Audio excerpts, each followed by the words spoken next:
concrete posts with steel bars in between. So we are doing them in a batch, many with wooden separators. This one is to keep them in place when we are putting the concrete, and we are in the vibrator to make it. So after some time, then we remove. These are the ones which are not last. That's why the timber was not removed. So we are moving, leave it dry, watering all the time for 3 weeks. 3 weeks. Watering. That's why it cures completely. Yeah. We just bring the material here. You can see what we are using. Yeah. Balanced in Sand. the sand. They call it quarry dust. Quarry dust. And then the smaller ballast. And cement. That's all. Ah. Yeah. I came with the fundis from Nairobi.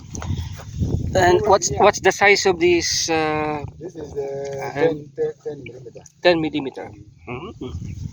10 millimeter.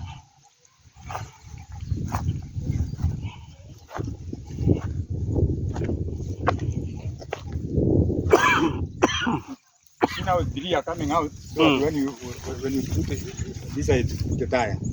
Yeah, we widen them and we put the tire now on top. Yes. This extension bars. Yeah, this is the extension bar. This bars up to where? One is all through. Then 2 are added from here. From there. Yeah. Otherwise, we have only used one inside for the concrete, right in the middle of the post, and it is strong enough. Yes. That's. What's the ratio, the mixture for the sand, the gravel, and the dust, quarry dust, and the cement? But for this one, should have been 1, 2, 3. 1 of cement, 2 of ballast, and 3 of sand. I'm not very sure anyway. I don't tell you. Yeah. Because you brought somebody who knows and they can ask.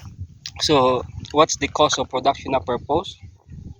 The cost for these ones, we are doing them when the steel had already gone up. These ones came to about 900 per 900 per post. Yeah. If you buy them commercially, how much? Oh, buying this commercially would be not less than 1,500. Oh. Not less than. They are 6 feet.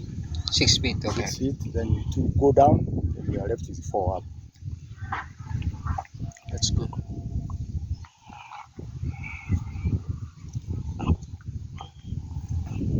Wow. So this side you have